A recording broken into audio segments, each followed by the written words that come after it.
Hey, fourth grade, it's me, Miss Belts. We are going to continue working on rounding to the nearest 10 and to the nearest 100. So let's get started. Make sure you have a pencil and make sure you have the paper in front of you that looks like this. It looks like this. So it says Wednesday at the top, and then it says round 785 to the nearest 10 for our first problem we are going to do together. So let's actually look at that. So we are going to round 785 to the nearest 10. So just like we did yesterday, we're going to first determine where the tens place is at, which is going to be our 8. We are going to draw a number line, which is already there for us, but we are going to label that number line. So we're going to have our two sections that we're looking at. So I know it's going to be 700, and this is an 8, so that is worth 80. So I'm going to have 780. And it's going to go over here, and if I'm counting by tens, this is 780, which means this is 790. And just like we did yesterday, I'm going to put my middle point, which is going to be 785.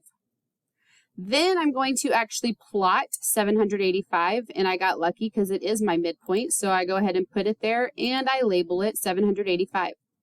Then I have to decide, is 785 closer to 780, or is 785 closer to 790? Remember, whenever a number is right in the middle and it's right at 785 or whatever it is, if it's right in the middle, it's going to go ahead and go up to the greater place. So it is going to go up to 790. So I'm going to draw my line to show 790, and I'm going to circle it or put a box around it. And then finally, I'm going to fill in my sentence stem. 785 rounded to the nearest 10 is, and we just decided that was 790, and I'm going to write that down. Make sure you have all of this information on your paper before we go to the next one. Our next one is still looking at 785, but this time we're going to round it to the nearest 100. So we're going to round 785 to the nearest 100. So I'm going to figure out where my hundreds place is, and I'm going to mark that by just drawing a line underneath it. So I'm going to put a line underneath my 7, which tells me that is worth 7 hundredths. So I know it's 700. And I'm going to plot this on my number lines. So again, I'm going to mark my lines with my tick marks that show which section of the number line we're looking at. And I'm going to label it.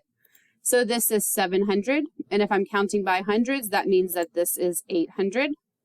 And again, I'm going to put my midway point, which is going to be right here, which is worth 750.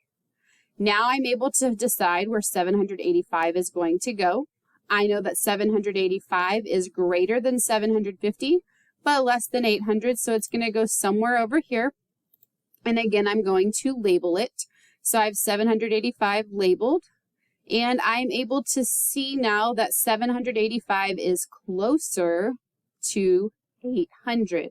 So since it's closer to 800, that means I'm going to draw my line to 800, and I'm going to circle it so I don't forget which one it is. And I'm going to fill out my sentence stem that says 785 rounded to the nearest 100 is 800, and I'm going to put that on my blank. Make sure this is on your paper before you start working on your next set of problems. Remember that you are filling out your paper and you're also filling out your Google form. Make sure you're showing all of your work. Make sure you have all the work that I showed on my paper on your paper as well.